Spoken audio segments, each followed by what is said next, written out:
ভাবুন তো, প্রায় ২০০০ বছর আগে যখন পৃথিবীতে ছিল না বিমান, ড্রোন কিংবা আধুনিক কোনো প্রযুক্তি, তখনই বিশাল এক মরুভূমির বুকে আঁকা হলো মানুষ, পাখি, বানর, মাকড়সা, তিমি, গাছসহ নানা আকৃতির বিশাল সব ছবি।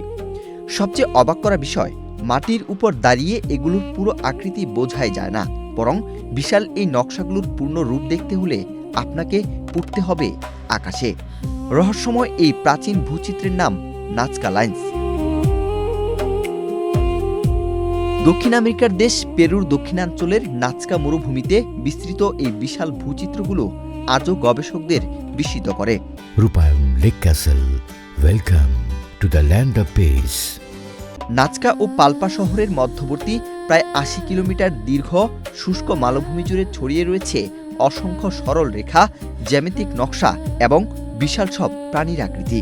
কোথাও শত শত মিটার লম্বা সরল রেখা, কোথাও বিশাল ত্রিভুজ বা জ্যামিতিক আকৃতি, আবার কোথাও স্পষ্ট হয়ে ওঠে হামিংবার্ড, মাকড়সা, বানর, কন্ডর, মাছ, কুকুর, গাছ, এমনকি বিড়ালের আকৃতিও।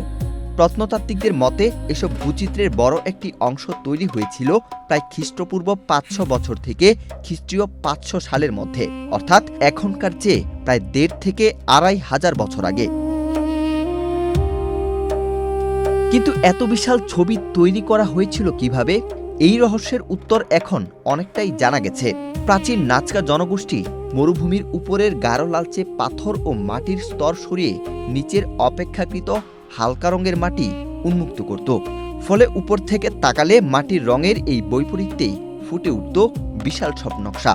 কাজটি শুনতে সহজ মনে হলেও এত বড় আকৃতির নকশা তৈরি করতে প্রয়োজন ছিল নিখুঁত পরিকল্পনা, পরিমাপ এবং দিক নির্দেশনা। আর আশ্চর্যের বিষয়, এ কাজের জন্য তাদের কোনো বিমান বা ড্রোনের প্রয়োজন হয়নি। তবে কিভাবে তৈরি হয়েছিল তার চেয়েও বড় প্রশ্ন হলো, কেন তৈরি করা হয়েছিল এই নাজকা লাইন্স? এই প্রশ্নের উত্তর এখনো পুরোপুরি মেলেনি।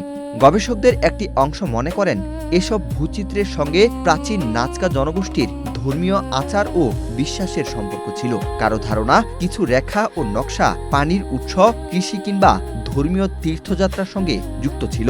আবার একসময় ধারণা করা হয়েছিল এগুলো হয়তো ছিল প্রাচীন কোনো জ্যোতির্বৈজ্ঞানিক ক্যালেন্ডার, যার মাধ্যমে আকাশের বিভিন্ন বস্তু বা ঋতুর পরিবর্তন পর্যবেক্ষণ করা হতো। তবে এসব ধারণার কোনোটিকেই এখনও নাজকা লাইন্সের চূড়ান্ত ব্যাখ্যা হিসেবে ধরা যায় না। আর এখানেই নাজকা লাইন্সের রহস্য আরও গভীর হয়ে ওঠে, কারণ যে মানুষগুলো এই বিশাল ভূচিত্র তৈরি করেছিলেন তারা জানতেন না যে ১০০০ বছর পর মানুষ আকাশ থেকে উড়ে তাদের সৃষ্টি দেখবে। তবু এমনভাবে নকশাগুলো তৈরি করা হয়েছিল যা মাটির কাছ থেকে পুরোপুরি বোঝা প্রায় অসম্ভব। তাহলে কি তারা কোনোভাবে উপর থেকে এর নকশা কল্পনা করতে পারতেন, নাকি এর পেছনে ছিল এমন কোনো জ্ঞান যার পুরোটা আমরা এখনো বুঝে উঠতে পারিনি? তবে গবেষণায় একটি বিষয় স্পষ্ট, নাজকা লাইন্স তৈরি করতে আধুনিক প্রযুক্তি অপরিহার্য ছিল না।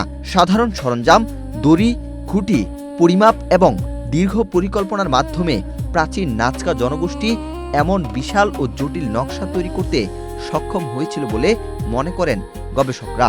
অর্থাৎ ১০০০ বছর আগের এই মানুষগুলোর প্রযুক্তি হয়তো আধুনিক ছিল না, কিন্তু তাদের পরিকল্পনা ও সৃষ্টিশীলতা ছিল বিস্ময়কর।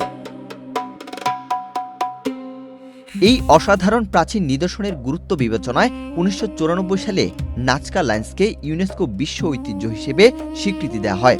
আজ আধুনিক ড্রোন, স্যাটেলাইট, 3D ম্যাপিং এবং কৃত্রিম বুদ্ধিমত্তার মতো প্রযুক্তি ব্যবহার করে মরুভূমির বুক থেকে আরও নতুন নতুন জিওগ্লিফ বা ভূচিত্রের সন্ধান মিলছে।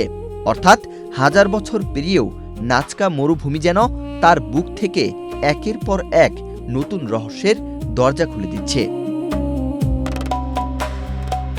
মরুভূমির বুকে কয়েকটি রেখা, প্রথম দেখায় হয়তো তেমন কিছুই নয়, কিন্তু আকাশে উঠলেই সেই রেখাগুলো হয়ে ওঠে বিশাল এক পাখি, মাকড়সা কিংবা বানরের ছবি। ১.৫ থেকে ২৫০০ বছর আগে মানুষের হাতে তৈরি এই নাজকা লাইন্স তাই শুধু প্রাচীন একটি ভূচিত্র নয়, এটি মানুষের জ্ঞান, পরিকল্পনা ও সৃজনশীলতার এক বিস্ময়কর নিদর্শন। আর সবচেয়ে বড় রহস্যটি এখনো রয়ে গেছে।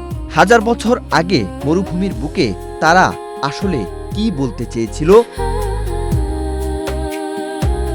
ওয়াহিদ হোসাইন জিহাদ, বাংলাদেশ প্রতিদিন।